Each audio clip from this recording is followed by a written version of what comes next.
We are here with breaking news. I'm Kyle Burbank from Laughing Place. I'm joined by Benji. And we just got word that a new chairman of the board has been elected. Mark, forgot his name already. Mark Barker. He's on the board right now. He will succeed Susan Arnold, but this is not effective immediately. This won't happen until after the shareholders uh, ratify it, basically.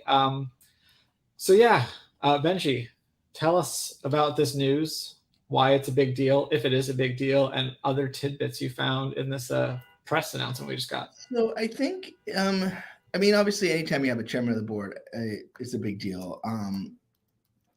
I think it's not so much that now Susan Arnold was kind of term limited out, but they have a 15-year term limit. But what I think is interesting in this is that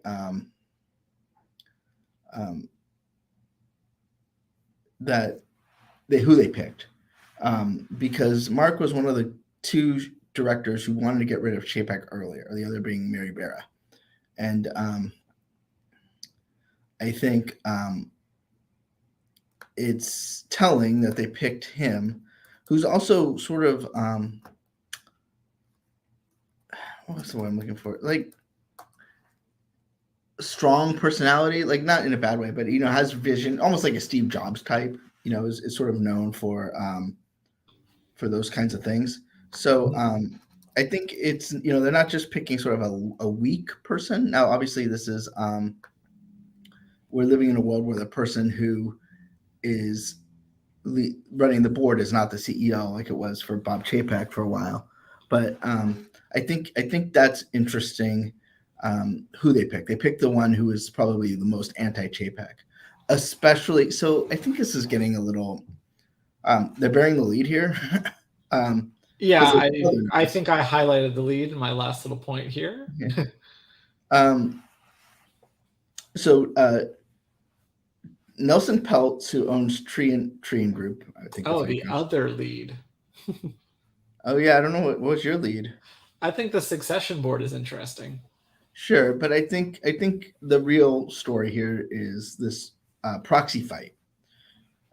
So Tree and Partners is run basically by Nelson Peltz, who is famous for doing proxy fights. So what he does is he thinks he can run things cheaper than the current management, basically, and comes in and tries to take over the operations. And he wants a board seat. The board and him have been in discussions for several months, and they do not want him on the board. However, due to open access proxy rules, he will be nominated, and the board is recommending against. One thing I think is interesting is he was very close to Ike Perlmutter, who ran Marvel and is sort of a notorious cheapskate, and butted heads with Iger several times. So, and he also was against the appointment of Bob Iger as CEO. Now, there's been sort of talk about how Ike has been upset with the way Disney has been run, so he might have brought in his friend here to kind of help push that.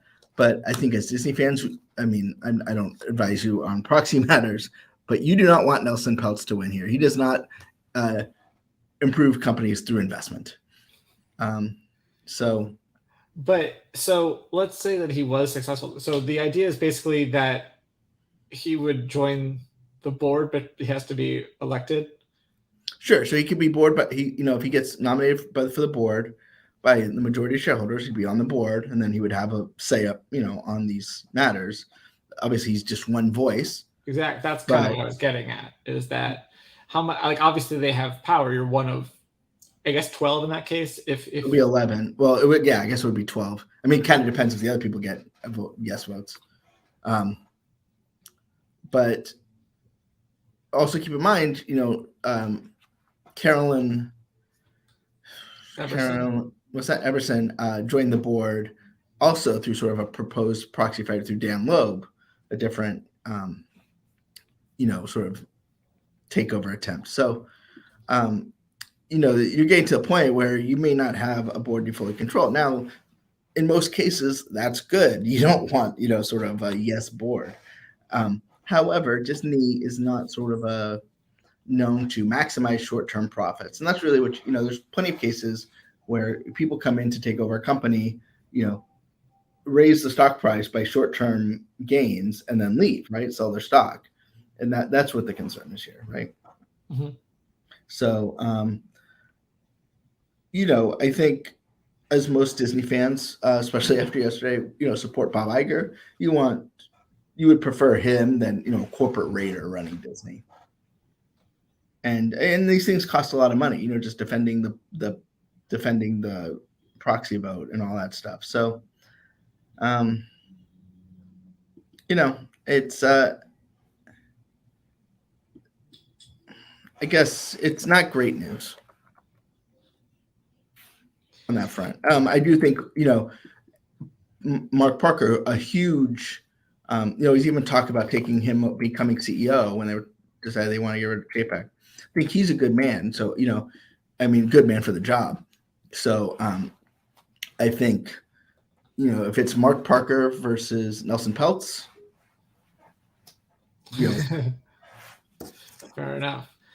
Well, obviously that to you is the real headline, but let's talk about the succession planning board that Parker will also be the chair of. It sounds newly created, so apparently it's already a thing.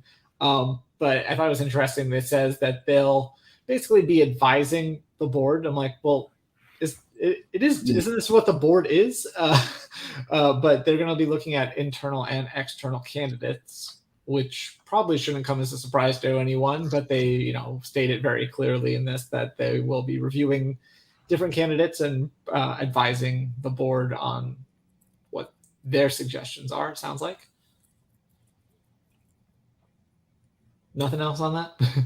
No, I mean, I think it's sorry, I'm getting messages from everybody, but there's a lot that it just seems sort of performative, like what they're not like. What's the difference here? Like, you're gonna not, if you have an open position, which essentially they have at CEO, wouldn't you expect there to be a committee that looks at internal and external candidates? I mean, they did that last time, and they did that the time before. I don't know, so much of this stuff is sort of press release posturing. I do have a couple other notes.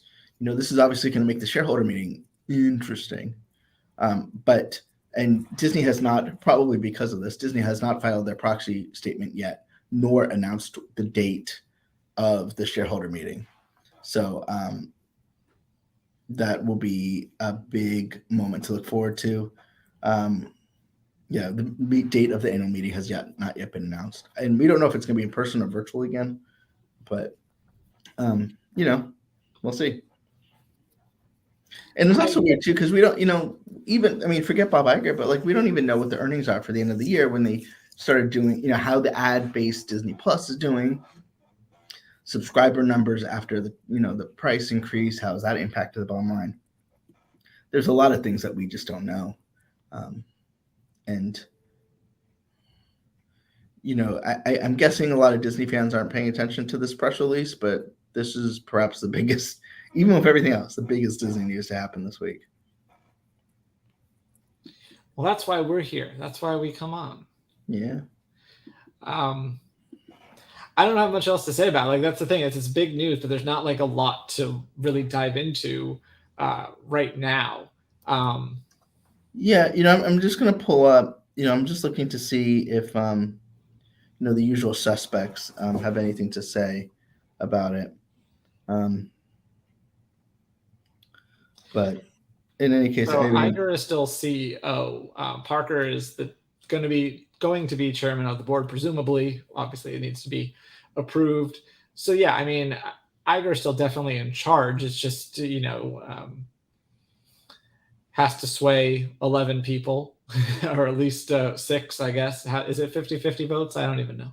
Well, I mean, I think what's interesting too is you have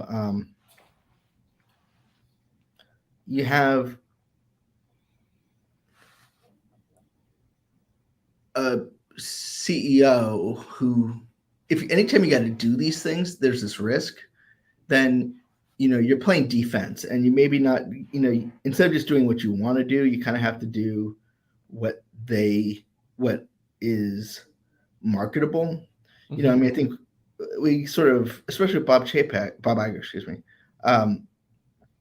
where he's done a lot of transactions that were criticized by Wall Street at the time they were done, right?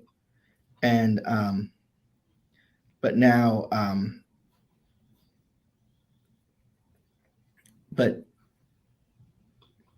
what if you don't have that flexibility, if someone's watching you and you have to prove everything all the time, it becomes more difficult. So one thing to keep in mind as we're talking about, well, let me ask you first. What would you peg the chances of Nelson, whoever, actually getting onto the thing? Well, I think it's hard to tell because obviously, I keep saying obviously, it's maybe not obvious, but most of it's not like, well, I would encourage everyone to vote if they're a shareholder. A lot of these monies are controlled by investment firms, right? And so last time they did a proxy fight, which was during Save Disney, different kind of hopeful outcome for Disney fans. It's really about soliciting them, and they'll meet with them, they'll give their pitch and all that stuff. And once again, that's just where it's time consuming, and you're just involving other people into day-to-day management of the business, which is hard to do and keep everybody happy. Even if you know what you're doing is right, it's difficult. So circling back to the top, can you give us a rundown again of your impressions of Mark Parker and what's happening exactly? Yeah, so Mark Parker is the new, going to be the new independent chairperson, replacing Suna Arnold, who's term limited out. That's the official term. Obviously, we don't know. She was obviously got criticism for extending Bob Chapek's contract and then firing him. Do one or the other sort of thought. Mark Parker was also one of the people who reportedly was pushing her to replace Bob Chapek and not extend his contract. But so it looks like I'm just getting some more color. I don't know if you've got something you can talk about. I can finish reading this. Well, so I was going to say, you mentioned Mark Parker was one of the ones pushing against that contract renewal, although you'll recall that it was eventually unanimous. So in that case, is that just kind of Susan leaning on them, being like, look, it's going to pass anyway. You might as well, come to our side so that it will look good, and maybe that'll bolster confidence. Is that kind of the idea there? Is that fair to say? I mean, or at least take someone who's going to bring in someone who's willing to stand up to Nelson Peltz.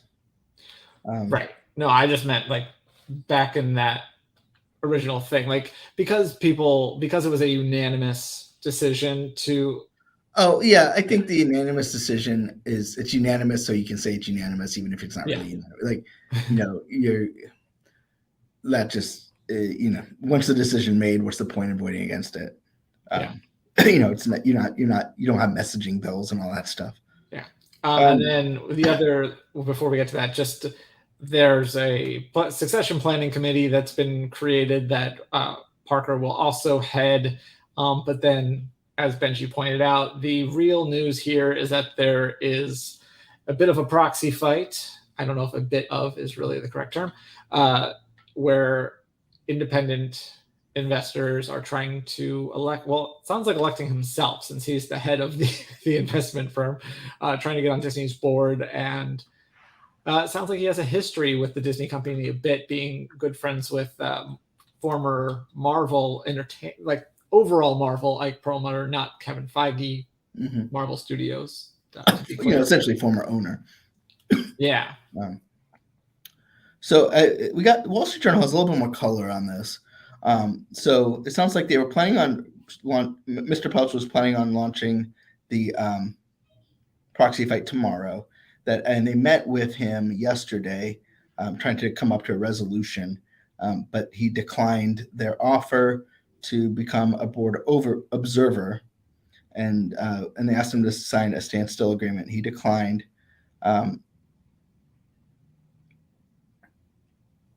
They're pushing, supposedly, according to this article, to plan a successor for Mr. Iger. I mean, that's not exactly. Oh wow, novel idea.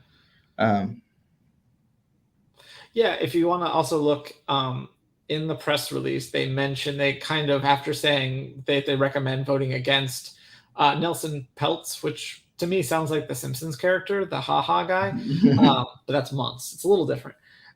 They kind of get defensive right away, and they're like, "Well, Iger, is doing this. He ran the company for this long. He's has a mandate to find a successor." So I think if you read that, it'll probably also kind of hint at what Pence or Pelt, whatever his name is, his issues may have been with the current situation. Because at least with Loeb, it was more from what we read in the trades, it was like spin off ESPN and put Hulu into Disney Plus and those sort of things. Whereas this seems, as we're just getting news right now, it's a little bit more nebulous about. So yeah, if his big idea is to replace Iger at some, is not exactly earth shattering of an idea. Everyone thinks they're the smartest person, I guess. Yeah. So I mean, he's 80 years old. So is that already above the age limit that Disney has? He is. That's maybe part of the issue here. He's at investment, primarily consumer goods, Heinz, Kraft, Wendy's, Pepsi, Procter & Gamble. They don't cut corners at Wendy's, though, so I don't know if that really fits with what you're saying about. Well, I mean, I guess it kind of depends on when and supposedly he is. Well, it looks like he then sold it. Yeah, so probably spun it around and sold it again, which is kind of what these people do.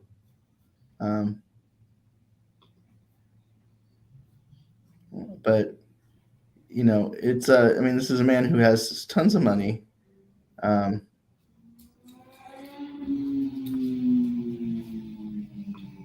His daughter is married to Brooklyn Beckham, David Beckham's son. All right. He voted for Trump. So that comes up on. Is that like in the? It's in the Wikipedia. Oh, okay. It's interesting. 7 children. So I mean, this isn't the first time we've dealt with things like this. I don't know if you remember the potential hostile takeover from Comcast. I mean, I'm more partial to the more recent Comcast battles over Fox, but yeah, I've heard tale of that, and then yeah, of course the most recent one, yeah, Disney. This isn't the first hostile takeover. Is there a difference between a hostile takeover and a proxy fight? Are they kind of synonymous or like different levels, basically? Well, I think a hostile well, I mean, I think it's a proxy fight is a form of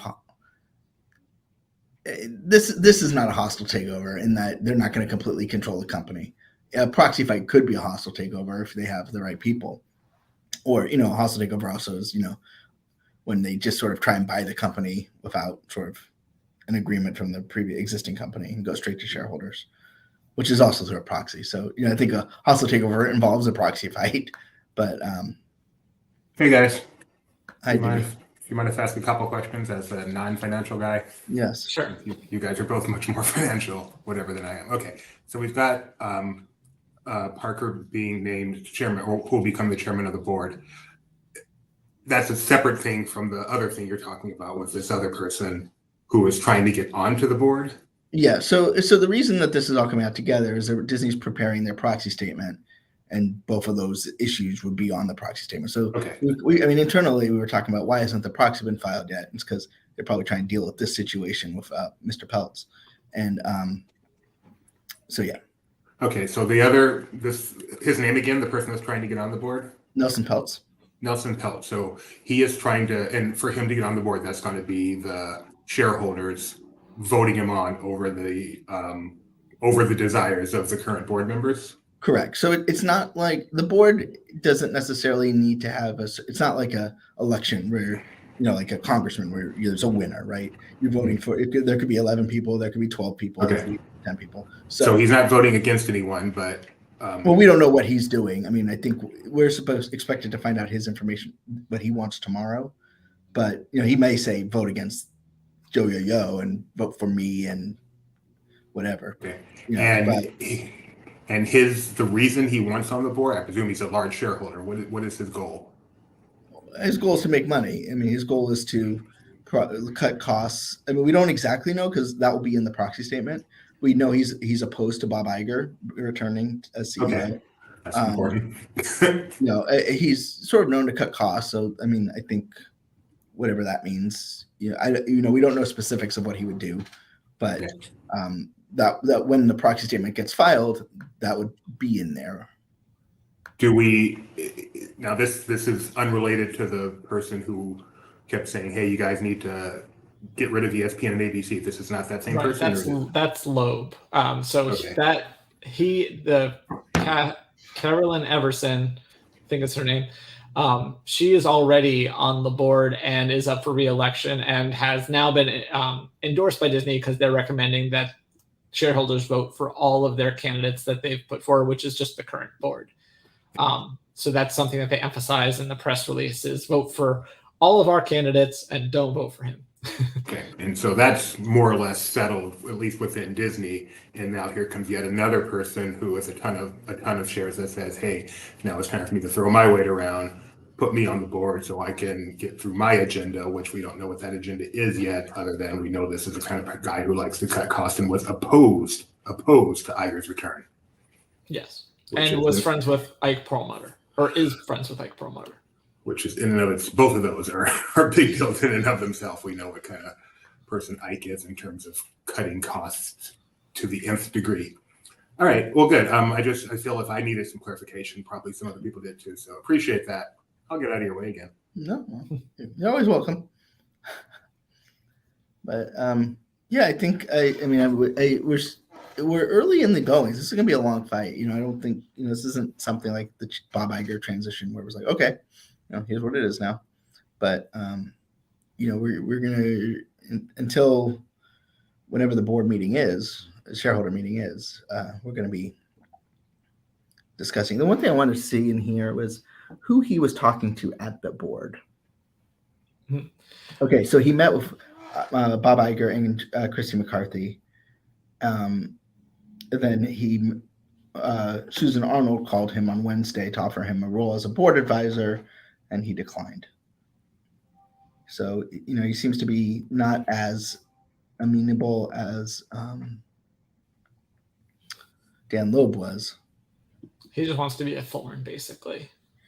Yeah, I mean, that's what I mean. Well, and I'm sure he wants some, thinks he can make money off this. He's not doing it just to do it, but at the same time, and let's be honest, when Disney follows Wall Street's advice, things go poorly for investors too. Not just, I'm not just talking creatively or whatever. I mean, that's great, but there's more to it. Yeah. And we're about a month away from hearing what the earnings were for the end of the calendar year, first quarter of this year for fiscal year, starts October, goes to December. And then we'll see how the street reacts to those numbers, which are still sort of Chapek numbers as opposed to Bob Iger numbers, and also before the price increase, before all that. So I thought the worst thing Bob Iger was gonna have to do this week was go to that football game on Monday. But yeah, well, hopefully this Nelson guy is TCU in this situation, and Disney's Georgia. So obviously, is Doobie still there? Is Doobie still someplace? I have a question for Doobie if he's around. I'm sure he is. You ready to go to a shareholder meeting? I'm so ready to go to a shareholder meeting. It's been too long. Virtually. I mean, this is, like you said, when I first came in, I was late coming into this, but it's been an extremely busy week in the world of Disney, extremely busy. And yet, on the whole, this actually trumps everything else that's happened. Today is an even bigger day. We don't know exactly how yet, But when we look back at Disney and the Disney 2023, this is going to be a big day. Well, and I think let's look back to yesterday. I think we all agree that long term, yesterday was the right thing to do for Disney's long term value. But if you're looking to make some money, I mean, I don't think at 80 years old he's looking for 20-year asset here. Maybe not, right? Maybe there's pressure not to cut, give more to gas for less. So, I'm glad they announced it yesterday and not today, because who knows what would have happened. But it's a little scary, honestly. I mean, is it really? I mean, that's if how you would call believe it that Bob Iger, if you have the sort of blind faith in Bob Iger that I think many Disney fans do, not that he's infallible, but we want, we trust him. The things he's done so far seem to be on the right path. I think it's a good. It's a scary thought that someone could try and influence what he's trying to accomplish in essentially 2 years, in a very short period of time. And even if he doesn't, well, no matter what happens, this is now has to get the attention of Iger and other people upstairs at Disney. So even if he doesn't get his way, it still gets in the way of Iger getting his way, because he's got to devote time and resources and brain power, and he's just one guy. They've all got to now devote their resources to dealing with this, and that's just that gets in the way of getting things done as well. Even if right, I mean, look at what Bob Iger spent probably all day yesterday dealing with this guy, right? Yeah. What else? He's not a man who, was otherwise picking his nose. What got in the way? What's the impact there? It's funny because you said the last major proxy fight was Save Disney, and in that case, all the fans were against Disney. They were on the side of the proxyer. Yeah. That would probably not be the case this time. Everyone wants to stand up and say, "Sit down, shut up, let Iger do his thing," right? Yeah. I mean, I would like to think so, because I can think of maybe one shareholder proposal in however many years that I've been paying attention to those things has passed. Even with all the animosity towards Chapek, like, he still ended up getting a smaller number than the rest of the board, but a large number of votes. Like, I feel like, especially with retail, and I don't know how many funds are gonna just automatically go over to his side. I feel like they'd probably just by default click, yeah, sure, do whatever the company tells me to do. I agree. This seems like so far-fetched. I mean, Iger is back. People, yay, Iger. And I don't just mean people like us. I mean the investment community. Everyone seems to be on that side. Who are this guy's allies? I guess. That's we're gonna need to find out, right? Remember, it's not you and me that are gonna make a difference in this. It's Bank of America. Right. But Bank of America cheered Iger coming back, didn't they? I mean, everyone cheered Iger coming back. I think they're going to go around. We'll see. I mean, they're going to go around and they're going to go take presentations from both sides of this, also time consuming, and they're going to see what happens. And I don't have an answer for you, because it could go either way at this point. Right. You don't want to have the hubris. You don't want to have the hubris to say, this is a guy who took over Procter & Gamble. I mean, this is not a guy who's just some schmuck who, We keep saying this guy, please. I mean, his name should be Nelson Peltz. Nelson Peltz. Mm-hmm. Yeah, not a cartoon character. I don't mean to denigrate Nelson Peltz, who's obviously been very, very successful in life. Right. Yeah, and I mean, and that's the thing is he's not someone who just is going to do this if he knows he's going to lose and waste some time. I mean, he may not win, but this isn't just they get these things, right? Where it's silly stuff, right? Like, and it's not going to win. And we go through the motions, to make a statement. This guy thinks he can win. And this isn't released to pass the 9/11 on DVD. Right. So, it's we'll see. We'll see. I mean, he hasn't made his pitch yet. That's supposed to come out tomorrow, and I will probably be here talking about it once it comes out. But Would you expect, I don't know how these things work in terms of confidentiality and all that, but we've got a pretty exciting earnings call coming up. Would you expect this to be a topic of conversation? I mean, they may just sort of defer to their messaging in the proxy statement to avoid sort of any legal entanglements. Okay. But there will be a response in the proxy statement. No, we'll see. When we get that response, and when Fanboy and Rich at 22 digest it, we will certainly go live and talk about it, because this is so. I saw new chairman. I'm like, okay. I mean, I know it's important, but now this is. It's so big that it broke TFC's internet again. Am I not here? You're still here, Okay. but his office, this fancy new office of his, needs better Wi-Fi. I'm dying. My computer doesn't think I'm plugged in. I'm just dying over here. Cool. I'm going to cut out again and see why my computer thinks it's not plugged in. Okay. Anything else we want to talk about while we're here? I think we're good. Unless if Doobie has any suggestions, he can type them in the next few seconds. But otherwise, I will just generically remind people to check out Laughing Place TV, laughingplace.com/TV, or you can find it on our YouTube channel. When we're not breaking in with news like this, you'll find all sorts of archive videos, themed entertainment, I will say, and all sorts of updates as far as like weather at the parks and news from our website in written form to keep you up to date. So be sure to check that out. And anything else, Ben? No, I think also keep him. Alex, can I share this picture from Alex? Let me see if I can figure out a way to get it. Alex is at TCA today, so they're talking freeform and all that stuff. But have you watched Will Trent? I've watched I haven't watched, but I've consumed the first 2 episodes, mostly in the background with some paying attention. Zach Morris is on it. I know that much. Zach Morris is on it? Like Mark Paul Gosselaar? Huh. I guess you haven't watched it. I haven't watched it, but Alex sent me. Would you be able to share it? I put it in Cabal, but I don't have the thing here. Yeah. Oh, of course. That's why you want to share this. Okay. Let me figure out how to do that. Anyway, so he's learning all about ABC today. We got news about Jeopardy,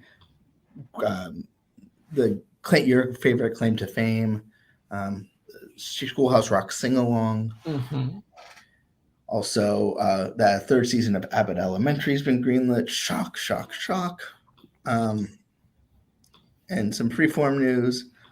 But the fact that, they're here to kind of promote their business.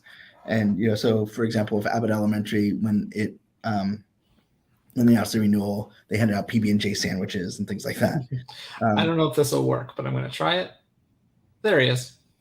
So not the best way to do this, but I don't care at the moment. Yeah. So that's the Chihuahua that's on the show. The Belle is her name? Belle's the dog's name. The dog actor name. It has a different name on the show. But okay. So man, we're gonna have a proxy fight. So I mean, honestly, guys, there's a lot going on in the worlds of Disney, but you definitely want to keep your eyes out because this could get very interesting very fast, and we'll see.